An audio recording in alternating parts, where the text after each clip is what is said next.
E acho que estamos ao vivo. Será que estamos ao vivo mesmo? Deixa eu ver aqui, vai que, né? Sextou, pessoal! Estamos ao vivo, sejam bem-vindos, sejam bem-vindas, sejam bem-vindos à live de sexta-feira. Sextou com uma nova playlist para vocês, maravilhosa. Vamos começar uma playlist, o primeiro livro que eu vou traduzir para vocês em 2026, Mulheres e Outros Monstros, né? Construindo uma nova mitologia. Vamos falar sobre mitos, sobre mulheres e principalmente sobre monstros. Não percam. E olha, Isotília já estava aqui, olha só, antes de eu chegar. Nova membra do canal. Boa noite, professora Ângela. Boa noite, povo que gosta de aprender como eu. É um prazer estar aqui. Eu não consigo assistir a live inteira ao vivo, mas como ela fica gravada, depois eu reassisto. É isso aí, querida. Seja muito bem-vinda. Obrigada pela presença. Muito obrigada por se tornar membro do Espaço das Deusas, que é a comunidade de membros do canal. E seu pacote já está a caminho, né? E é muito, muito bom que vocês aproveitem mesmo, porque as lives ficam gravadas por isso mesmo. Vão assistindo aos poucos, no seu tempo, do seu modo, porque esse conteúdo aqui é para vocês. Muito obrigada, viu, querida? Denise, maravilhosa! Boa noite, professora. Boa noite, querida. Seja muito bem-vinda. Obrigada pela presença. Vamos aprender hoje sobre as monstras. É isso aí. Será que tem espaço para nós? Será que tem espaço para as monstruosas, para aquelas que o povo quer distância, né? Vamos ver hoje isso. E olha só, quero agradecer, né, a Cíntia, que é Nix, né, nova membra do canal, Isotília Costa Melo, nova membra do canal, Luciana, também nova membra do canal, Luciana Carneiro, né, nova membra do canal, e Lucas Carneiro, não, desculpa, Luciana e Luciana Carneiro, exatamente. Tem duas Lucianas aqui que se tornaram membros do canal, e eu, desde a última live, então sejam muito bem-vindas, muito obrigada pela confiança, por essa comunidade de apoio mútuo que estamos construindo, todos são muito bem-vindos. Então, hoje nós vamos começar a playlist Mulheres e Outros Monstros. É um novo livro que eu estou agora traduzindo para vocês. Quando vocês entram nas playlists do canal, algumas playlists, como, por exemplo, Deus, uma Anatomia, Ritos de Sangue, são livros que eu traduzi inteiro aqui para o canal. Então, eu tenho a playlist completa. E são materiais que não são traduzidos por diversas razões, mas nós já sabemos que também tem questões de poder, tem questões de certos assuntos que são delicados demais para se tocar e que as editoras, elas muitas vezes preferem não abordar esse tema, não traduzir, e na maioria das vezes não é uma questão de por que você não faz uma tradução e publica a tradução?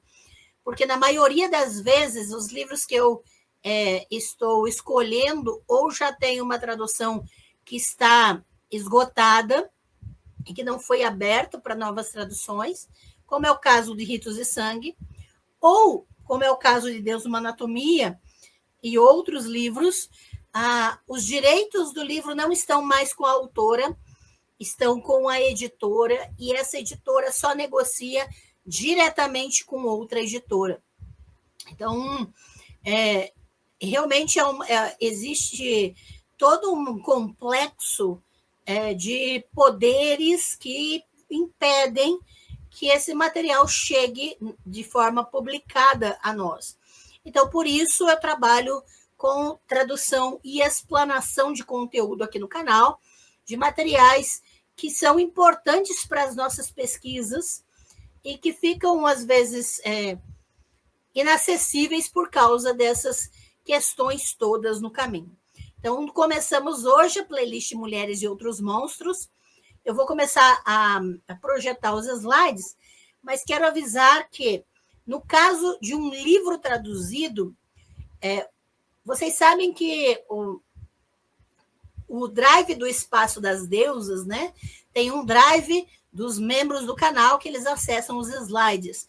Mas quando é um livro, eu só libero os slides, o arquivo de slides lá no Drive quando a gente termina o livro, tá? Que é um arquivo só com os slides de todas as lives de todos os capítulos, combinado? Só para quem não está sabendo, ok? Mas para quem não é membro do canal, as lives ficam gravadas e vocês podem acessar as lives nas playlists a hora que quiser, beleza? Então vamos lá. Vou projetar os slides para vocês. Vamos começar com a nota aos leitores, né? E também o primeiro capítulo, a introdução do livro Mulheres e Outros Monstros, Construindo uma Nova Mitologia, da Jess Zimmerman, tá? E ela vai trazer uma visão e um questionamento às mitologias, e é importante que a gente saiba. Então, quando eu estiver falando o conteúdo que está nos slides, né, que é a minha tradução, vocês sabem que é a voz dela que está sendo dita, tá? E quando não está refletido nos slides o que eu estou falando, é a minha voz de tradutora e professora explanando o conteúdo. É importante que a gente saiba essas diferenças, né? E, principalmente, quando vai fazer uma pergunta, quando vai comentar alguma coisa, né? Quando vai querer contra-argumentar alguma coisa, é importante que a gente tenha atenção ao que está sendo dito e não tenha pressa em rebater ideias. Por quê? Porque muitas vezes, na ânsia de querer rebater algo que te parece difícil de engolir, você corre o risco, muitas vezes, de não compreender o que está sendo dito, tá? Então, eu deixo esse aviso porque é muito comum nessa época em que as pessoas estão acostumadas com conteúdos rápidos, com questões imediatas, né? Nós temos que ter mais cuidado com a interpretação do que lemos e ouvimos. Com os usos do ChatGPT, né? Fica muito fácil as pessoas esquecerem ou não aprenderem a interpretar o que ouvem ou o que leem, tá? Isso está ocorrendo, já tem pesquisa sobre isso, não só em alunos de ensino médio, ensino fundamental, mas também pessoas da pós-graduação estão com essas dificuldades. Há um aumento de pessoas da pós-graduação como adultos analfabetos funcionais, ou seja, lê, mas não entende o que está lendo, ouve, mas não entende o que está ouvindo, tá? Mesmo que seja dentro do seu vocabulário, dentro da sua própria língua materna. Então, aqui fica um alerta sobre essas questões, para nós termos um pouco mais de dedicação em prestar atenção antes de querer rebater ou contra-argumentar alguma coisa, beleza? Muito bem, Mulheres e Outros Monstros, Construindo uma Nova Mitologia. E a Jess coloca uma nota ao leitor no início do livro que diz o seguinte: este livro se chama Mulheres e Outros Monstros. Vamos abordar o que a palavra monstros significa. Vamos passar o livro inteiro falando sobre isso, na verdade. Eu uso o termo em seu sentido mais amplo possível, abrangendo pessoas que se identificam como mulheres, independentemente do gênero atribuído ao nascimento, e pessoas que em algum momento da sua vida foram vistas e tratadas como mulheres, independentemente do gênero atual. A questão não é tanto a experiência de se sentir como uma mulher ou de se reconhecer como uma mulher. seja lá o que isso signifique para você, mas sim de enfrentar as suposições, expectativas e limitações impostas às mulheres sob o patriarcado. Se você foi criada e socializada como uma menina, se as pessoas ao seu redor tentaram prepará-la desde cedo para a vida como mulher, este livro é para você, mesmo que você tenha descoberto que não é uma mulher afinal.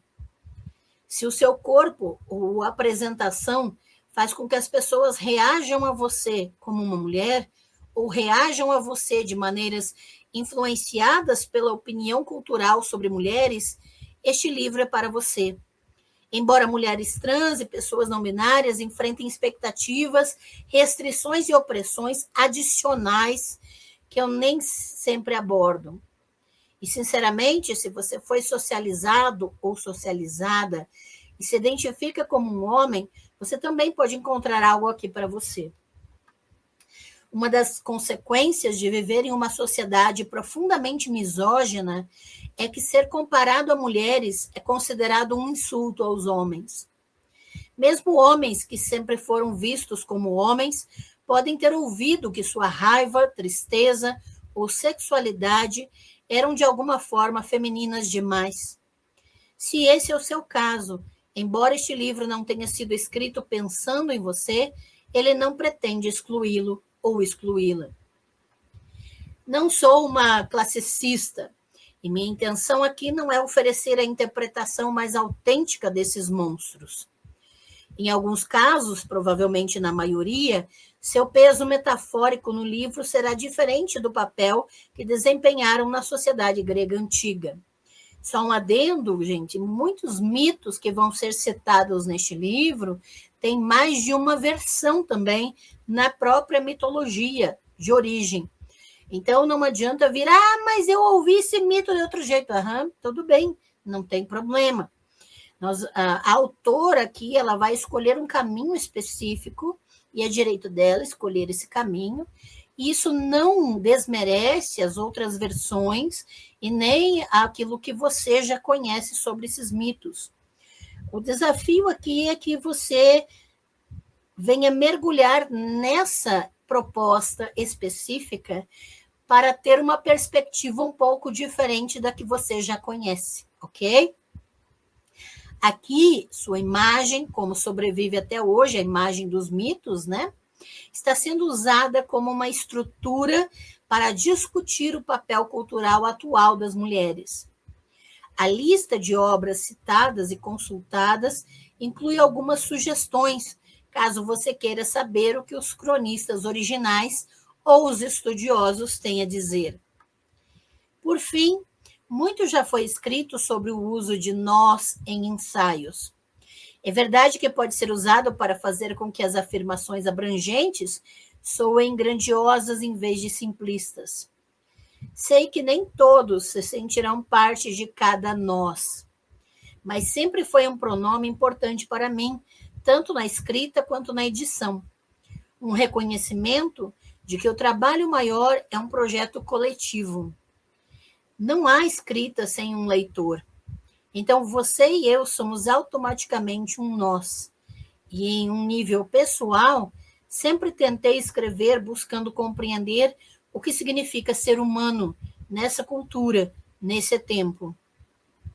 Espero que isso não pareça uma falsa solidariedade e que, se você se sentir excluído de um nós, o próximo lhe pareça familiar. E aí nós entramos na introdução, que é o tema principal da nossa live, né? Deixa eu só ver se chegou mais alguém, se tem mais algum comentário, antes de nós entrarmos especificamente no tema das monstras irmãs, que é o tema da live de hoje, a introdução deste livro Mulheres e Outros Monstros, né? Fernando Aragão, boa noite, professora, boa noite. Fernando, seja muito bem-vindo, obrigada pela presença. E obrigada pelos retornos a respeito do curso que você adquiriu, né? Fico muito feliz que você está estudando e aproveitando, e quando seu conto estiver publicado, né, de alguma maneira, da forma que você escolher publicá-lo, não me esqueça de compartilhar conosco, que vai ser uma alegria ler sua produção, tá? Mari, membro do canal, seja muito bem-vinda. Boa noite, Ângela. Boa noite, querida. Obrigada pela presença. É isso aí, membros do canal, aproveitem os emojis exclusivos de deusas que vocês têm direito aí no chat. São 16 deusas diferentes nos emojis, e à medida em que houver mais membros do canal, haverá também mais brindes, mais recursos, benefícios e, consequentemente, mais emojis também de deusas, tá bem? Vamos falar sobre as monstras irmãs, então? Então, vamos lá. Eu espero que o microfone esteja bem. Hoje, deixa eu só avisar, né? Na última live teve uma dificuldade e eu descobri qual era o problema. Eu tenho um hub, que é tipo um T para USB, né? Para ter vários USBs, porque os notebooks ultimamente têm 1 ou 2 no máximo, né? E para colocar microfone, para colocar impressora, tudo, então eu tenho um hub. E o meu hub antigo estava dando mau contato. Então, quando eu ligava o microfone, ele estava causando... Teve uma live inteira que a minha voz ficou mais fina. E isso foi por causa do hub, tá? E também na live dessa semana de Lamastu, teve um momento em que teve dificuldade também na captação da minha voz. Mas foi o hub. Eu tive uma ajuda, minha mãe me ajudou a comprar uns equipamentos novos, né? E eu quero agradecer o apoio de vocês também, porque esses equipamentos são para o trabalho aqui, né? Eu consegui comprar um teclado melhorzinho, com mouse sem fio, daí fica mais fácil, e um hub novo, né? Com mais entradas, e agora para ter melhor qualidade também no equipamento que eu vou utilizar com vocês. Mas sempre que tiver alguma dificuldade, me sinalizem que a gente vai melhorar dentro das possibilidades, tá bem? Se você quiser ajudar, contribuir para a questão dos equipamentos ou para qualquer apoio, né? Com qualquer valor, gente, só para vocês saberem, tá? Minha chave Pix é meu endereço de e-mail, tá aqui, eetown@gmail.com. Quando a minha mãe me ajuda, eu depois pago para ela, né? À medida que eu consigo. Então, já é alguma coisa, né? Ter equipamentos aqui que são mais de melhor qualidade e para a gente poder apresentar para vocês. Mas quem quiser ajudar, R$1 já ajuda, quanto você puder. Tá aqui minha chave Pix, eetown@gmail.com.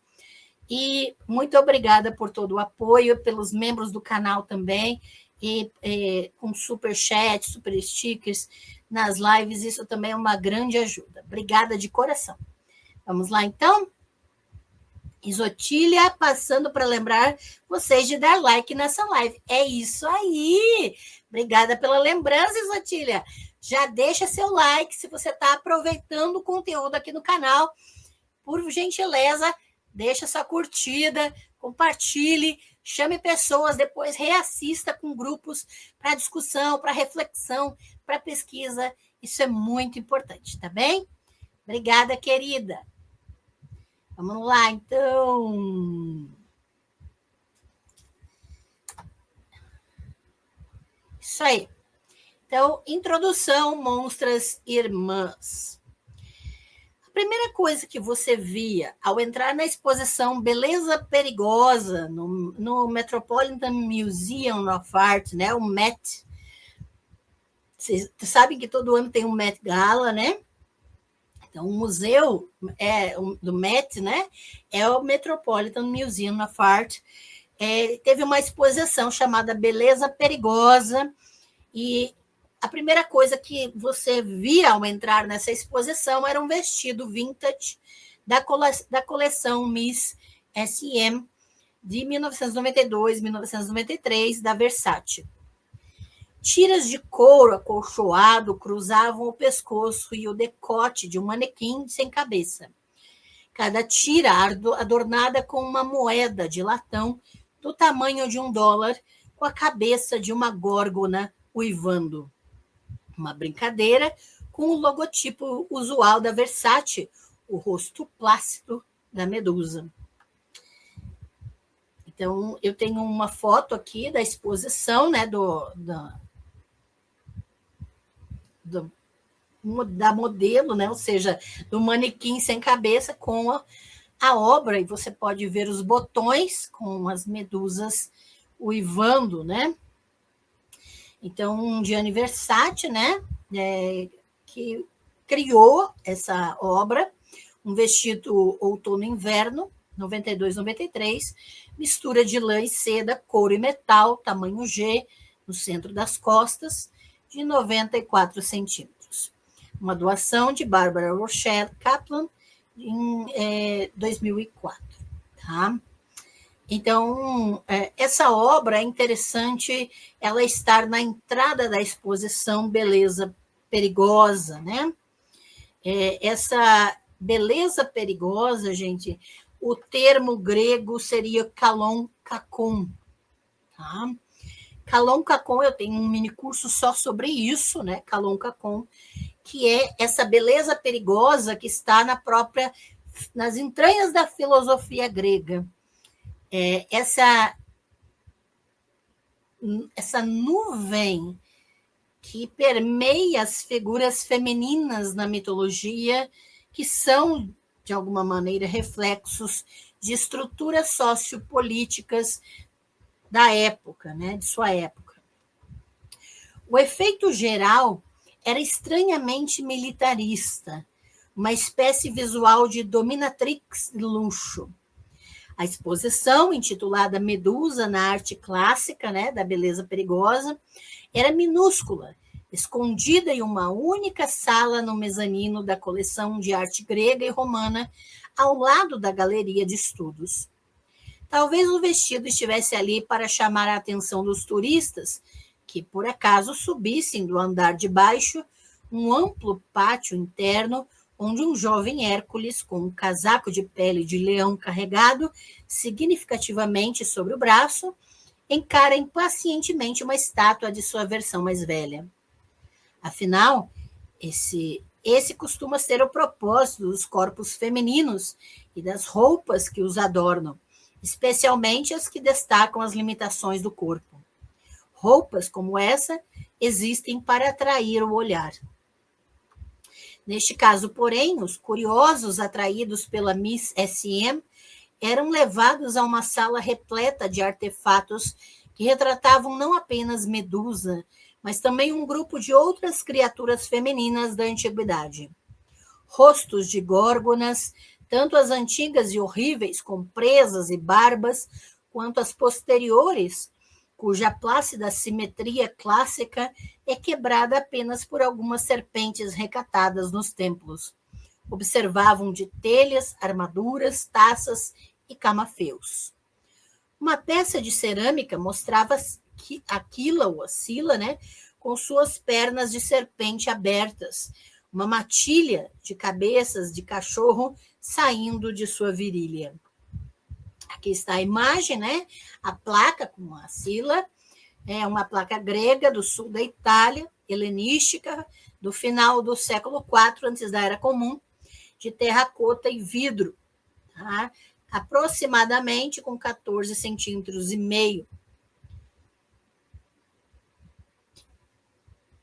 E nós já tivemos uma live aqui no Halloween de 2025, né? Sobre monstruosas, porque os monstros da mitologia da antiguidade, na sua maioria, são mulheres, né? E aí nós estamos fazendo uma extensão desse assunto ao traduzir esse livro, que vai mostrar essas monstras da mitologia em suas diversas formas.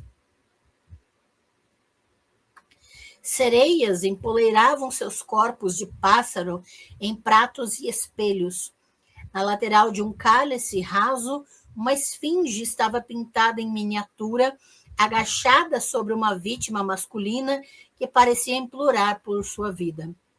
Perseguir o torso feminino e sua elegante submissão, em outras palavras, levava você a um ninho de monstros.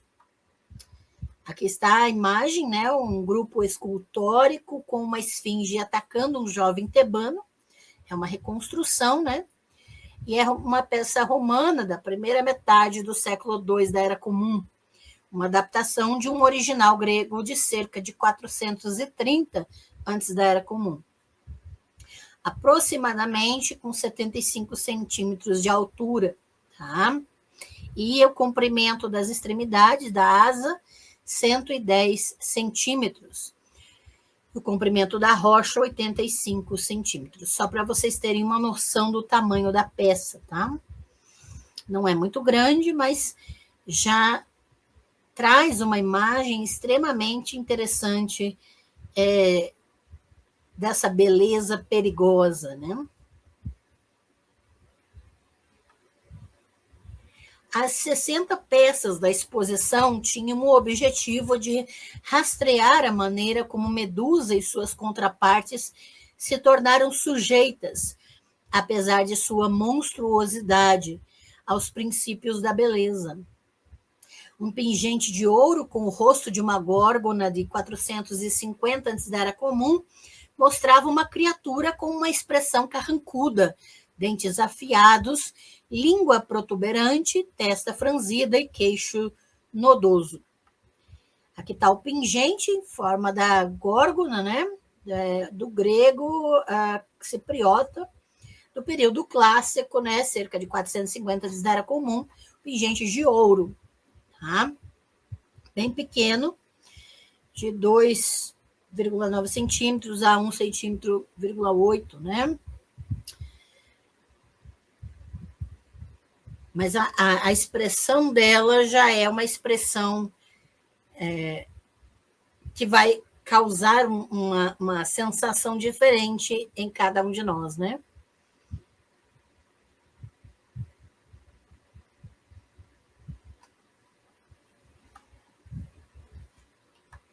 Um requintado camafeu do século XIX, exposto na mesma vitrine, mostrava um perfil neoclássico perfeito e preciso.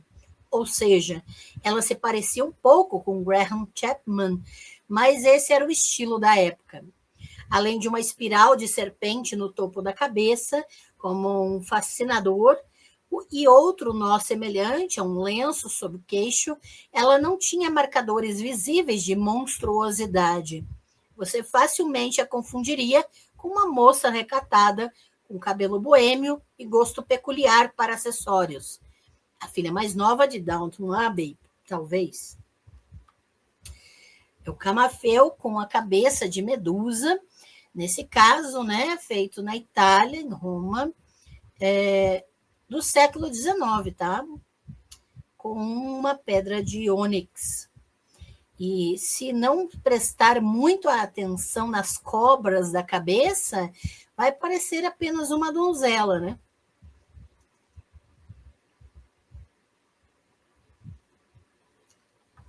Uma sereia em um vaso de óleo do século VI, antes da Era Comum, ostentava uma barba completa, embora as sereias fossem geralmente codificadas como femininas e não tivessem braços. Sua cabeça ficava sobre um corpo desajeitado de ave, semelhante a um peru. É o detalhe, né, de um tripé cóthon, né, um vaso para óleo perfumado com uma sereia barbada. É atribuído ao grupo das dançarinas da Beócia, né, do período arcaico, figuras negras de meados do século VI, antes da Era Comum, material de terracota. E é interessante perceber esse corpo, né, de ave, mas é sim uma sereia, tá? E ela tem barbas.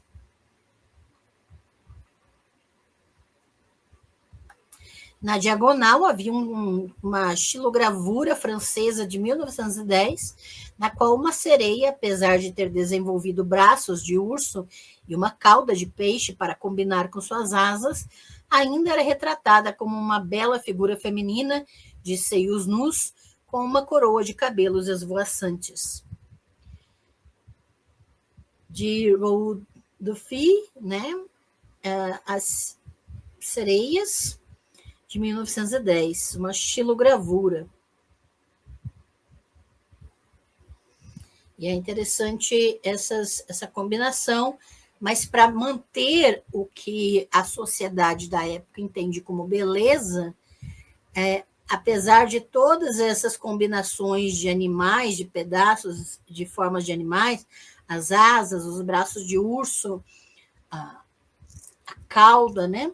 Mesmo assim, se mantém os seios e o rosto e os cabelos esvoaçantes para ter esse link, né, de beleza.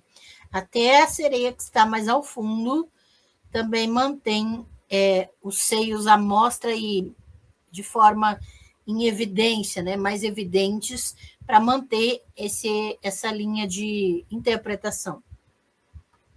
Criaturas concebidas como repulsivas foram gradualmente reimaginadas como atraentes, até mesmo sedutoras, pelo menos superficialmente. A monstruosidade permanece, mas não é mais visível.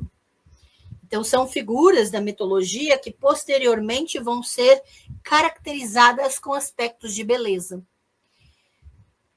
Em uma sociedade centrada no cidadão masculino, a feminização dos monstros serviu para demonizar as mulheres, escreve a curadora Kiki Karoglu em um boletim informativo.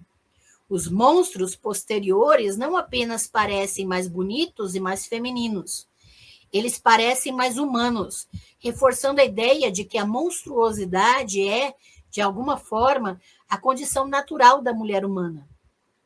À medida que os monstros se tornavam mais agradáveis aos olhos, eles eram desarmados, a beleza sendo equiparada, na Grécia clássica, à bondade moral, e, paradoxalmente, tornavam-se mais perigosos. E eu tenho um mini curso chamado Kalon Kakon, ou seja, a beleza perigosa, né? O retrato da mulher na mitologia grega antiga. Então, é um mini curso que você pode adquirir acessando o Linktree lá no chat fixado lá em cima, ou na descrição de todos os vídeos do canal, no meu Linktree, você encontra todos os meus cursos, incluindo este, tá? É um mini curso de apenas 3 horas de duração, mas lembrando, gente, um aviso muito importante, todos os meus cursos, cada um deles tem uma biblioteca digital acoplada ao curso, que você acessa e faz o download à vontade, tá? Com uma biblioteca digital com muito material já específico sobre o tema do curso. Então, se você adquire, por exemplo, o pacote de cursos, de 40 cursos, você tem 40 bibliotecas digitais, é isso mesmo, tá? Então, é muito material além das aulas. Não esqueça. Uma medusa com presas, bigodes e uma língua grotescamente distendida poderia ser facilmente identificada como uma ameaça. Uma medusa com aparência humana poderia passar despercebida, até que alguém tentasse pentear seus cabelos, é claro. As criaturas com rostos femininos resultantes, segundo o texto da exposição, prenunciam o conceito da mulher sedutora, porém ameaçadora, que surge no final do século XIX em reação ao empoderamento feminino. Veja, esse conceito, na verdade, é dito na exposição que surge no século XIX, tá? Mas é importante que nós entendamos que esse conceito da beleza ameaçadora, né, da mulher sedutora e ameaçadora, é o conceito do Kalon Kakon lá da antiguidade, tá? E que está intrínseco à própria filosofia grega. Mas ele vai ressurgir no século XIX exatamente para reagir ao empoderamento feminino. Então, quando as mulheres são colocadas como assertivas, elas são definidas como monstras, como ameaçadoras, como raivosas, como animais raivosos. As mulheres são destacadas a partir do momento em que desafiam os poderes estabelecidos. Quando um rosto feminino poderia pertencer a uma górgona secreta, qualquer mulher poderia ser um monstro. Talvez toda mulher fosse. Este é um dos legados que herdamos da era clássica, que sustenta muito do que os ocidentais veem como cultura e civilização. Uma suspeita das mulheres em geral, a sensação de que cada uma delas pode ter garras e caudas, se você olhar abaixo da linha d'água. Os monstros, reunidos nesta pequena sala do Met, representavam uma série de contos de advertência. As mulheres podem parecer inofensivas no rosto, diziam, mas olhe para seus cabelos de serpente, suas virilhas de cachorro e garras. Olhe para elas agachadas sobre uma vítima masculina, prontas para morder. Cuidado com sua ambição, sua feiura, sua fome insaciável, sua fúria feroz. Foram essas histórias de advertência que me levaram ao Met pouco antes do encerramento da exposição em janeiro de 2019. Eu estava escrevendo sobre esses mesmos monstros femininos e alguns outros do mesmo período, especificamente sobre como eles são usados para representar qualidades que as mulheres devem atenuar, para não serem vistas como perigosas ou grotescas. Eu queria olhar para elas de frente, todas essas esfinges e górgonas. Eu queria estar cercada por elas e ver se havia um lugar para mim entre elas. Porque meu projeto era reabilitar esses monstros, não externamente, como os artistas homens que gradualmente tornaram suas formas mais agradáveis e simétricas, mas mostrando como as características que nos disseram que as tornavam perigosas são, na verdade, suas maiores forças e também são as nossas. Todas as histórias sobre mulheres monstruosas, sobre criaturas que são muito grosseiras, muito raivosas, muito argilosas, muito gananciosas, muito inteligentes para o próprio bem, são histórias contadas por homens. As versões desses mitos, as mais conhecidas, vêm de Ovídio, Homero, Hesíodo, Virgílio e Sófocles. Vim ao Met para me perguntar que histórias os próprios monstros contariam. O que Medusa diria sobre a feiura que primeiro experimentou como um castigo injusto e depois aprendeu a usar como arma? O que acontece quando libertamos a esfinge do drama de Édipo e a deixamos existir como algo mais do que um obstáculo para um homem? Como era para sereias em sua rocha solitária, vendo todos que tentavam amá-las se afogarem? Tenho um interesse antigo por heroínas, as mulheres que romperam com as noções de gênero sobre quem tem permissão para personificar valor e força. E comecei a suspeitar que os monstros, talvez ironicamente, poderiam oferecer uma abordagem totalmente nova ao heroísmo para pessoas como eu, que muitas vezes são impedidas por ideais femininos.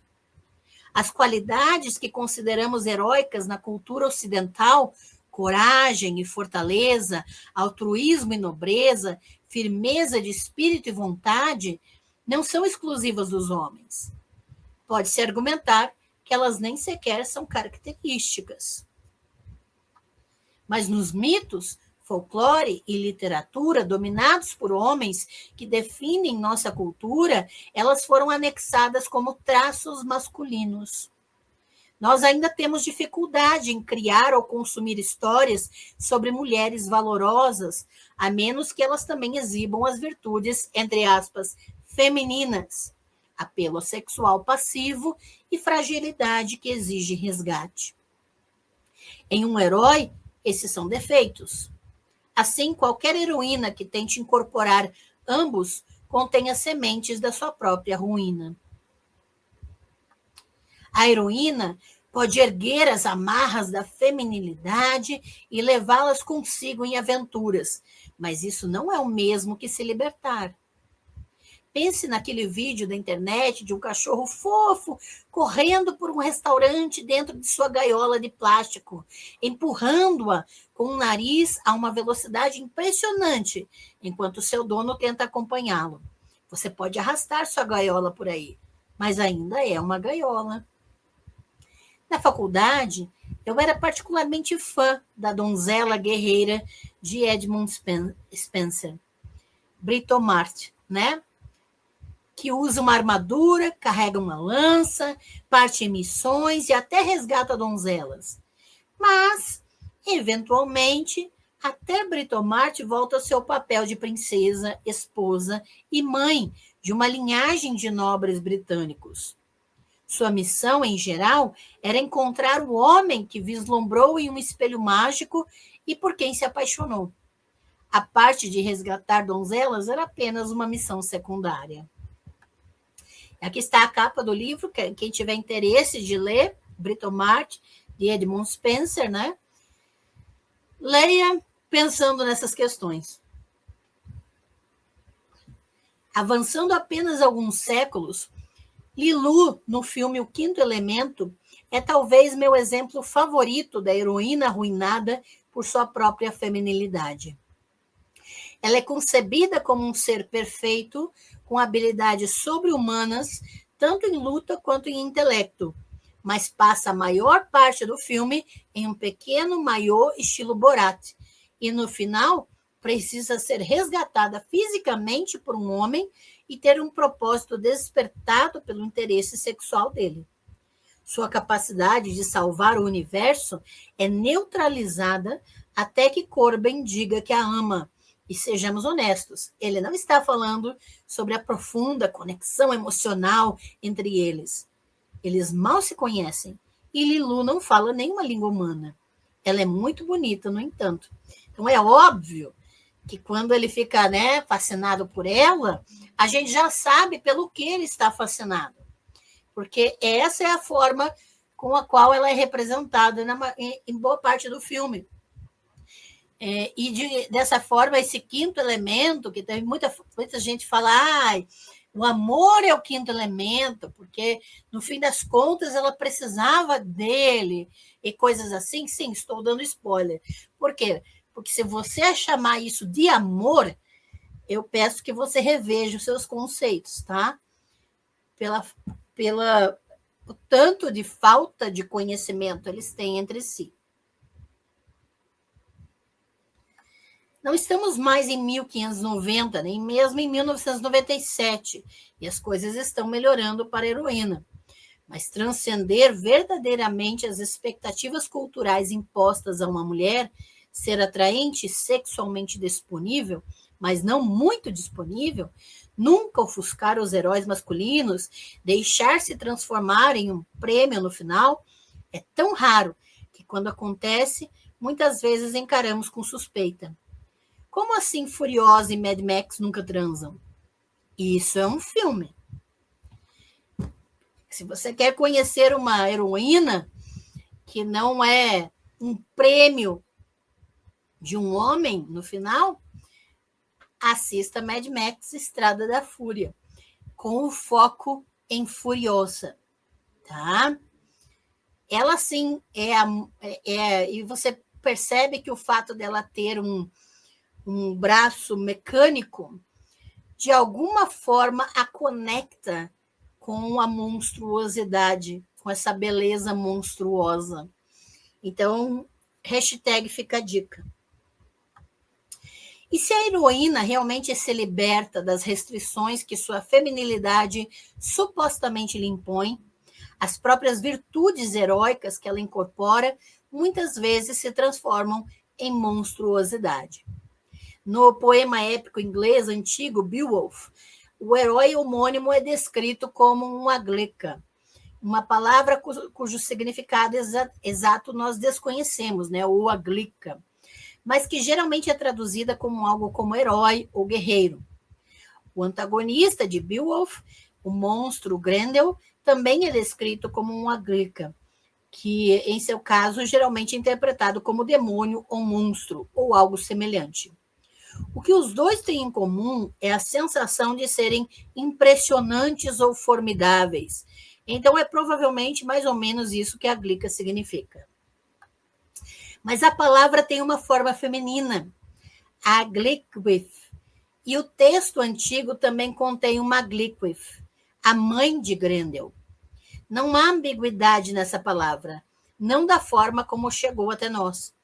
A Glyquith é traduzida como mulher monstro, mulher troll, desgraçada ou bruxa. E aí você percebe que se a palavra vira uma palavra feminina, ela vira algo completamente distante do sentido da palavra.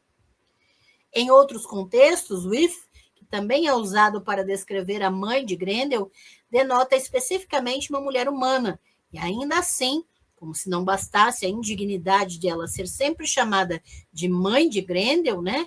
Como se os bardos fossem colegas de escola de Grendel que não sabiam que mães tinham nomes, presume-se que a Glyquith seja subhumana e bestial. Ela é tão aglica quanto Beowulf, tão esposa quanto as outras mulheres humanas às quais isso se refere. Mas a combinação inspira não admiração, mas horror. Então, o nome, o termo usado para homens é heróico, é formidável, mas quando é usado para mulher, vira monstruoso, vira desgraçada. A monstruosidade da mãe de Grendel, o fator que a torna uma bruxa, um troll, uma desgraçada, vem de ela ultrapassar os estreitos limites da feminilidade e adentrar o reino da Aglica, da formidabilidade e do temor. Em outro mundo, ela teria sido uma heroína. Aqui tem uma ilustração da mãe de Grendel, né, por Skelton, extraída de Histórias de Beowulf, de 1908, e descreve-a como uma bruxa da água, tentando apunhalar Beowulf.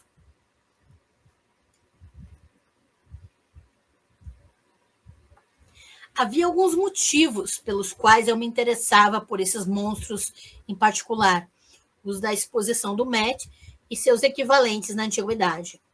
O primeiro é simplesmente porque eu os adoro.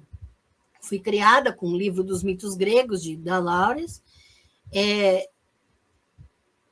né?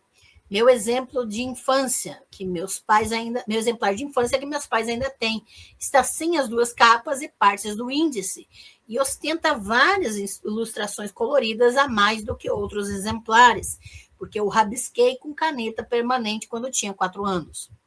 Continuei a ler o vídeo, Homero e Sófocles na faculdade e na pós-graduação, mas isso se deu em parte porque suas obras são fundamentais para outros textos que eu queria estudar. O que eu sabia, principalmente porque minha obsessão inicial por Delard me preparou para reconhecer referências clássicas da literatura e na arte. Em outras palavras, tudo remonta a Delard. E aqui dá o livro, né? O livro dos mitos gregos de Delard. Só para vocês reconhecerem a capa quando verem. E este livro pode ser rastreado até uma criança desajeitada na pré-escola, usando cangurus com fecho de velcro, shorts de corrida e óculos de armação grossa de plástico, vagando por um museu em 1984 e identificando deuses gregos por sua iconografia. Se isso soa como uma ostentação, é só porque você não conhece, não consegue ver o quão ridícula era a minha roupa, né? O segundo motivo que está relacionado é que outras pessoas também gostam deles. Quase todos os dias, enquanto trabalhava neste livro, eu me lembrava de um tweet de uma usuária que muda de nome de usuário com frequência, mas que atualmente, ou seja, na época em que ela estava escrevendo esse livro, né, é Lily Superstar. Abre aspas. Ok, as garotas que gostam de cavalos definitivamente tinham uma energia, mas vamos falar sobre as verdadeiras potências das garotas estranhas do ensino fundamental, as fãs de mitologia antiga. Fecha aspas. Até o momento em que escrevo, o tweet tem 70 mil curtidas. Os obcecados por mitologia são um grupo demográfico poderoso, e pelo menos agora, parece que os monstros e vilões nos atraem particularmente. É claro que tenho um interesse particular no gênero, mas tenho um broche de arpia de esmalte na minha bolsa e escrevi este livro em um laptop coberto de adesivos de monstros, frequentemente vestindo uma camiseta de pijama com a esfinge estampada. A possibilidade de comprar algo não é a única medida do seu valor cultural, mas acho importante que alguém tenha se inspirado o suficiente em mulheres monstro para transformar cada uma delas em uma obra de arte.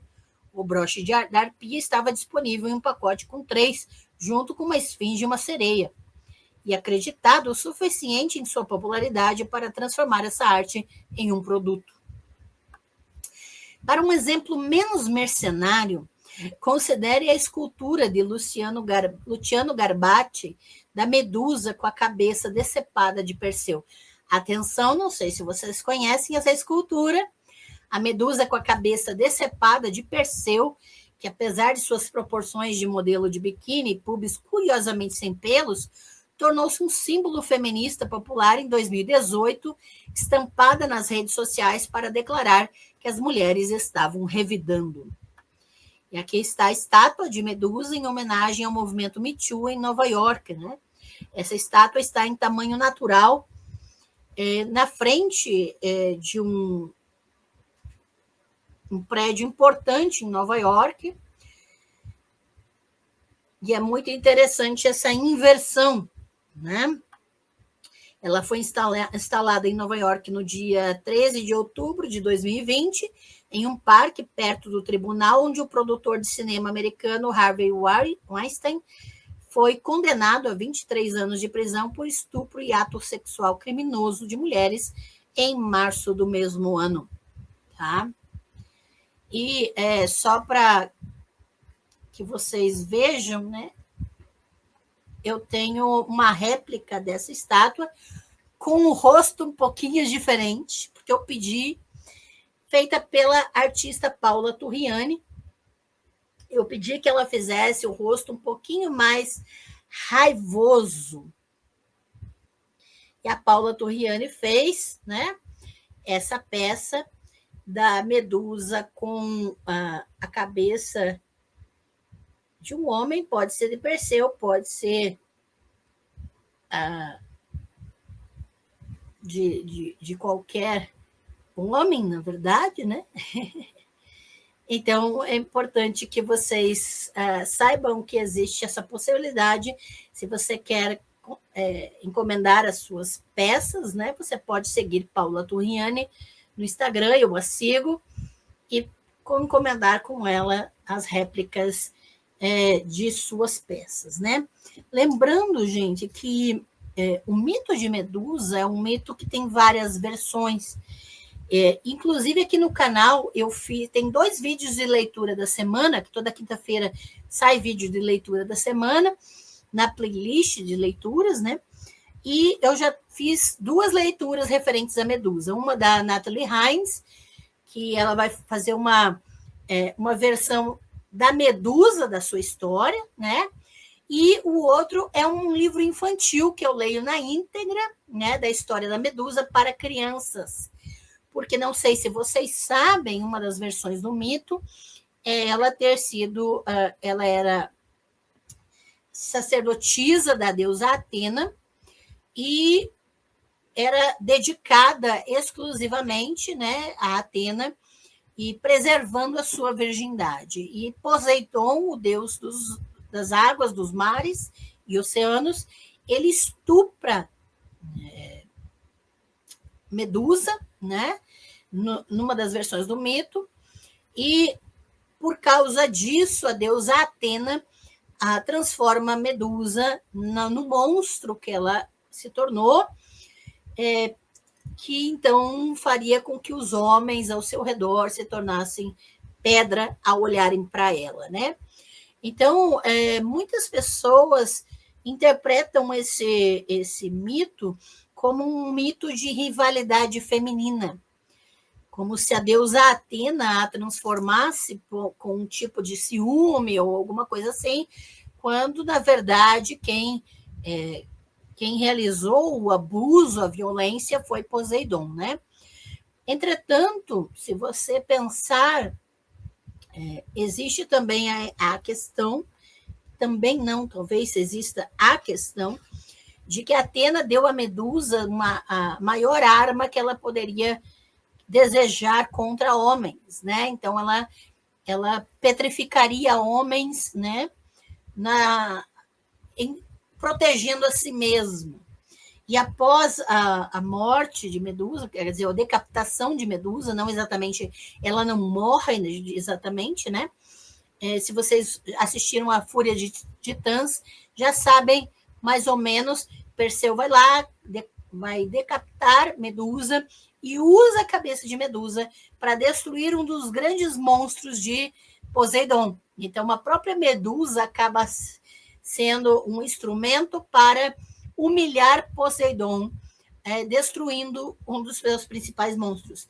E, posteriormente, a cabeça de Medusa é usada e colocada no escudo de Atena. Então, eu tenho uma imagem aqui da deusa Atena, e no escudo dela tem a cabeça de Medusa. Ela vai se tornar o ícone da proteção de mulheres, né?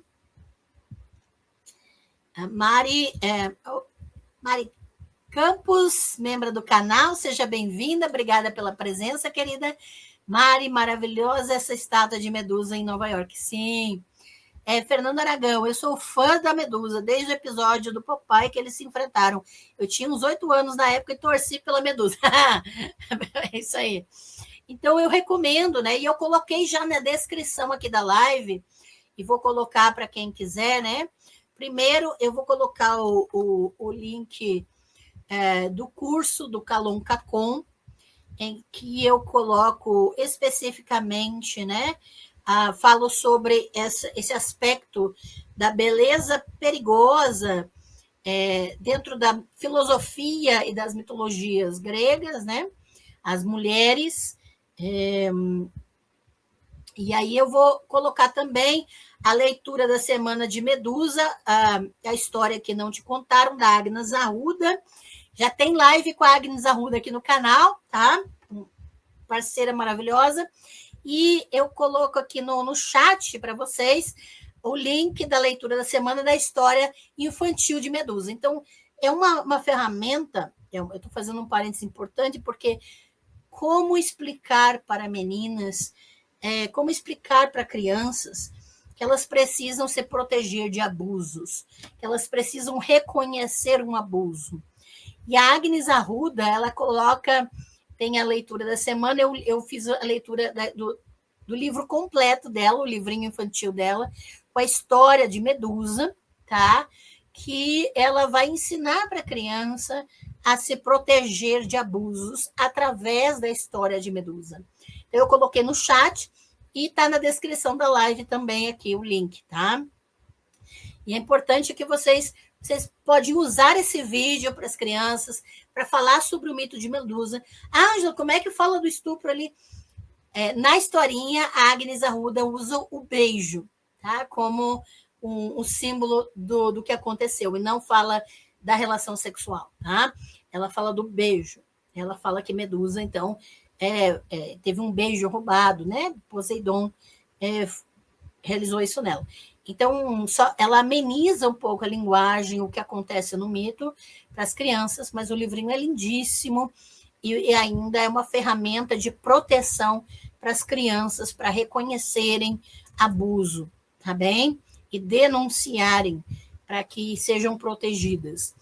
E também, aqui no canal, eu tenho uma leitura da semana de Olhar Petrificante, a história de Medusa, da Natalie Hines, que é um livro que a Natalie Hines vai colocar como a história de Medusa contada a partir da perspectiva da Medusa, né?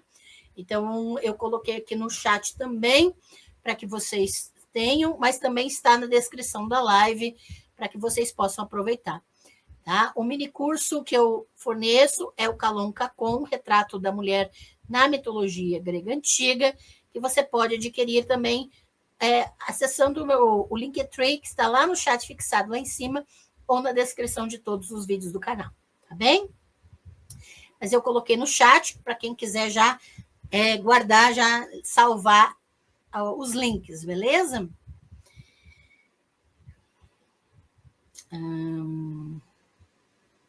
Fernanda Aragão, hoje aos 52 anos, eu volto a torcer por ela. Vamos lá, então. Vamos continuar, porque a live de hoje é uma live introdutória da playlist Mulheres e Outros Monstros, né? E é importante que a gente tenha essas noções a partir de hoje, em que nós vamos tratar capítulo a capítulo. Inclusive, a próxima live dessa playlist vai ser sobre o mito de Medusa, exclusivamente, tá bem? Em 2018, Circe, de Madeleine Miller, um romance basicamente perfeito, que reabilita a feiticeira que transforma os homens do herói em porcos na Odisseia, foi um grande fenômeno e um best-seller. Então, se vocês tiverem interesse, né, Circe, a feiticeira bruxa, entre o castigo dos deuses e o amor dos homens, da Madeleine Miller, é um livro imperdível, gente. E Circe não foi a primeira história da Grécia Antiga a ser revisitada com a intenção de colocar mulheres marginalizadas ou difamadas no centro. Margaret Atwood, a autora do Conto da Aia, né, escreveu Penelopíada, da perspectiva da esposa de Odisseu, Penélope, em 2005. Tá? Então, esse material eu não encontrei em português, mas se você lê inglês, eu recomendo veementemente. Mas mais de uma década depois, estávamos fartos de mulheres abandonadas e sofredoras. Estávamos sedentos por histórias como Circe, que libertou uma vilã das mentes dos homens e lhe deu voz própria. Os fãs de mitologia estavam sedentos de vingança. Por fim, concentrei-me nesses monstros porque a antiguidade clássica é chamada de clássica por um motivo. É um nome dado por pessoas que acreditavam que todas as melhores e mais nobres ideias, estética e ética, provinham dos 5 ou 6 séculos antes e depois do ano zero da Era Comum. Então, é chamado de clássico porque se convencionou que o melhor estava naquele período. Tá? É uma convenção, gente, e pode ser questionado, ok? Essa atitude pode parecer antiquada agora, mas sua influência persiste. As imagens e os mitos da antiguidade influenciaram a arte que ainda valorizamos, a literatura que é ensinada desproporcionalmente nas escolas, até mesmo nossa linguagem. Muitos dos monstros sobre os quais escreverei neste livro, né, se infiltraram no vocabulário comum, referindo-se metaforicamente a um certo tipo de pessoa ou problema, em vez da criatura em si.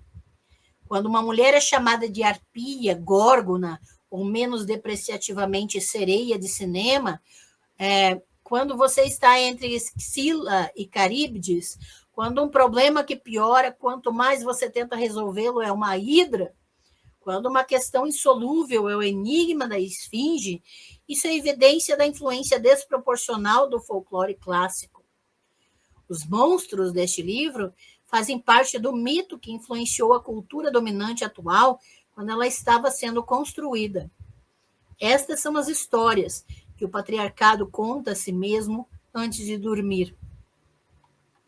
Existem outras mulheres monstruosas no folclore, de tradições que são menos superrepresentadas no gigante cultural branco masculino ocidental, e algumas delas aparecerão aqui. As que organizam o livro, no entanto, são da Grécia Antiga, não porque sejam as histórias mais interessantes, mas porque são cúmplices. Não me interessa exaltar esses mitos, mas analisá-los, como funcionam como pequenos pacotes compactos de expectativas semeadas na cultura e como podem ser subvertidos. Jeffrey Jerome Cohen, o professor de humanidades que literalmente escreveu o livro sobre a teoria do monstro, descreve 7 características definidoras ou teses do monstro. Algumas são bastante acadêmicas, mas algumas são imediatamente ressonantes. O monstro habita os portões da diferença, e o monstro policia as fronteiras do possível.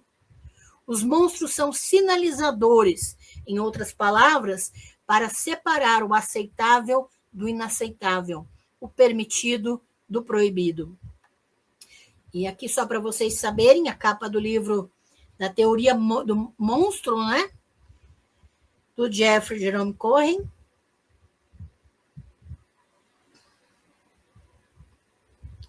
Sua monstruosidade é o desvio ampliado a proporções exageradas. O equivalente mítico de, se você continuar fazendo isso, seu rosto vai ficar assim para sempre. Os monstros existem em oposição à normalidade, exageradamente grandes ou pequenos, com membros de mais ou olhos de menos, complexos demais ou rudimentares demais. A monstruosidade é relativa, nasce do abismo entre a expectativa e a realidade. Até Godzilla poderia viver feliz em uma Tóquio em escala Godzilla. Mas se as expectativas forem muito restritas, quase tudo pode se tornar monstruoso. Veja, eu achei tão interessante essa comparação do Godzilla. Ele seria normal se a cidade tivesse o tamanho dele. Será que nós deixaríamos de ser monstras numa sociedade que admite que mulheres podem ter as mesmas características heróicas de homens sem se tornarem monstras? Mas se as expectativas forem muito restritas, quase tudo pode se tornar monstruoso. Se você só pode ser minúsculo, ser do tamanho médio é grotesco. Se você só pode ser quieta, ser barulhento é bizarro. Quanto mais você é circunscrito, mais fácil é desviar-se. E mais o desvio passa a parecer extravagante ou até perigoso. Para as mulheres, os limites da aceitabilidade são rígidos e numerosos. Devemos ser sedutoras, mas puras. Quietas, mas não distantes. Frágeis, mas trabalhadoras. E sempre, sempre pequenas. Não devemos ser bem-sucedidas demais, ambiciosas demais, independentes demais, egocêntricas demais. E quando não conseguimos lidar com todas as restrições contraditórias, nos transformamos em grotescas, grosseiras. As mulheres têm sido monstros, e os monstros têm sido mulheres em séculos de histórias, porque as histórias são uma forma de codificar essas expectativas e transmiti-las. Quantas vezes me perguntaram por que você não faz isso, por que você não faz aquilo? Como se eu tivesse que seguir a mesma cartilha que todo mundo segue. Construímos uma cultura sobre as costas dessas mulheres monstruosas, permitindo que elas sustentem sistemas morais ultrapassados sobre a segurança, normalidade e decoro feminino. Mas as características que elas representam, aspiração, conhecimento, força, desejo, não são horrendas. Nas mãos dos homens, essas características são sempre, e sempre foram, heróicas. Os monstros dos mitos foram posicionados nessas fronteiras para nos manter afastadas. Eles servem como aviso sobre o que acontece quando as mulheres aspiram além do que nos é permitido. Um monstro como a mãe de Grendel guarda as fronteiras da Agleca, ou Aglica, mostrando o que acontece se as pessoas erradas entrarem. As feras deste livro patrulham outras fronteiras, outros portões. Ambição, intelecto, complexidade, poder, orgulho. Elas marcam áreas em um mapa. Não entre. Aqui tem monstros. Mas se ultrapassar os limites te torna monstruosa, isso significa que os monstros não estão mais presos.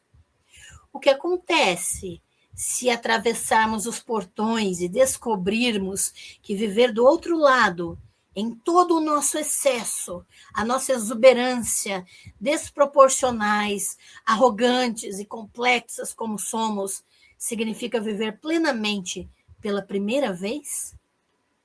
Então, a história do monstro deixa de ser um sinal de alerta e passa a se tornar um guia. Desenhe um novo mapa. Anote. Sejam monstros aqui.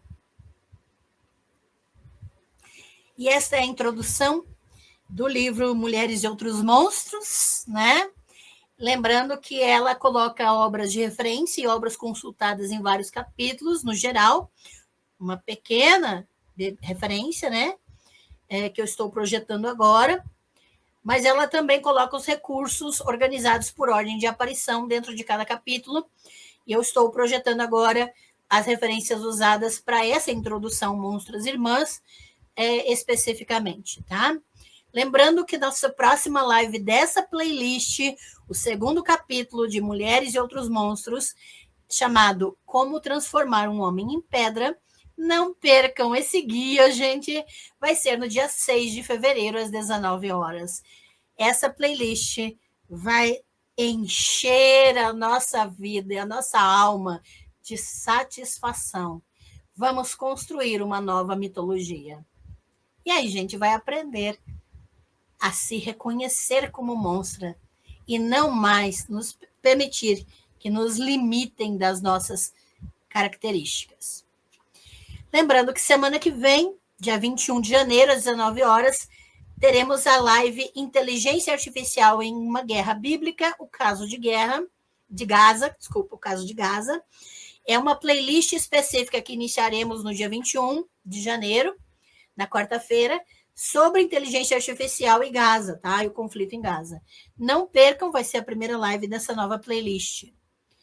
E no dia 23 de janeiro, sexta-feira, às 19 horas, vamos ter mais uma live para a nossa playlist Sacrifícios Humanos, a tradição bárdica da guerra, e vamos demonstrar que o que nós conhecemos dos celtas, que é essa tradição bárdica, né, da guerra, é já pelas lentes dos cristianismos colonizadores, tá? Porque nós vamos demonstrar essa tradição já em narrativas bíblicas. Lembrando que se você quer que mulheres trabalhem para você ou façam algum favorzinho, te expliquem algo personalizado, pare de pedir trabalho gratuito de mulheres, contrate, peça orçamento, adquira os cursos e respeite o trabalho das mulheres. Olha, eu ofereço tantas coisas, meu trabalho é de professora e pesquisadora, então os meus cursos são o meu trabalho, né? Eu não sou influencer, eu sou uma trabalhadora que estou utilizando das redes para divulgar o meu trabalho e também acessibilizar para quem não tem condições, tá? Então é importante que esse trabalho seja valorizado. Se você quer me pedir algo, ou me dar alguma... eu quero dar uma sugestão para a professora Ângela. Se você quer dar sugestão, seu primeiro passo é tornar-se membro do canal, para que você também valorize o meu trabalho e aquilo que já está à sua disposição. Combinado? Lembrando que minha tese de doutorado, de Asherah Loruhamá, as violências das monoculturas na supressão do feminino em espaço sagrado, em perspectiva feminista decolonial, 474 páginas. Essa tese está à venda a R$ 130, com frete incluso para todo o Brasil, tá? Você pode pagar no Pix, no cartão, no boleto, é só clicar no Linktree ou no chat fixado ou na descrição de todos os vídeos do canal. Todos os meus endereços de e-mail são chaves Pix, então fica fácil. E você pode também parcelar no cartão ou fazer no boleto pelo link do Mercado Pago que está no Linktree, tá bem? Aproveite, adquira minha tese, conheça minha pesquisa, é a obra mais atualizada e completa sobre a deusa Asherah até o momento. Então, fica aqui a dica, pessoal. Lembrando que estamos com a rifa Bíblia Apócrifa, a chance é R$10 e você faz o Pix de quantas chances você quer, né? Se quer 2 chances é 20 e assim sucessivamente, e manda por e-mail seu nome completo para eu registrar a sua chance.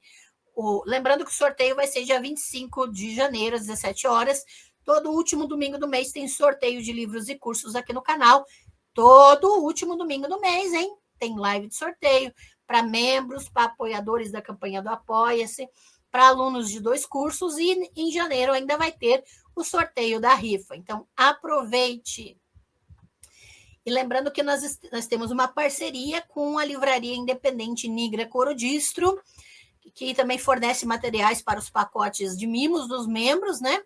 Mas se você vai no site dessa livraria, você pode usar o meu cupom CursoNatel para ter 10% de desconto em todos os materiais. Aproveite, hein? É só coisa boa que tem lá nesse site. E lembrando, quem for assinante do Clube Black Block Book, né, da Nigra Corodistro, de receber uma caixa a cada 2 meses, todos os assinantes da Nigra têm 20% de desconto em todos os meus cursos. Imperdível parceria, hein, gente? E quem quiser leituras de tarô, Lenormand e oráculos e uma perspectiva reflexiva da vida, é só entrar em contato comigo. Tenho várias tiragens à disposição e você pode ter um atendimento personalizado também. E o meu pacote promocional de 40 cursos com acesso vitalício em Bíblia, Histórias, Mitologia, Arqueologia, Línguas Bíblicas, Hebraico e Grego e Ciências da Religião, o pacote está a um valor promocional de R$ 1.500. Gente, 40 cursos, acesso vitalício para você fazer no seu tempo, do seu modo, com atendimento personalizado. Você pode tirar dúvidas sobre os cursos que você adquiriu. Cada curso tem biblioteca digital personalizada, ou seja, com materiais específicos do tema do curso, tá? E certificação. Então, aproveite que esse pacote está imperdível. O valor sem desconto é R$ 4.348. Você adquire os 40 cursos a R$ 1.500, hein?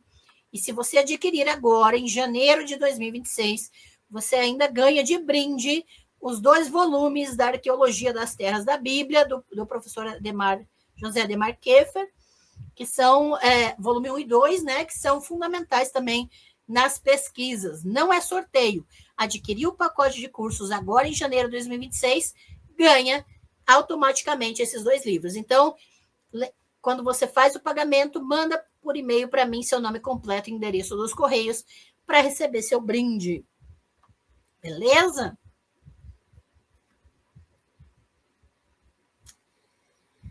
Comentários, dúvidas? Vamos lá.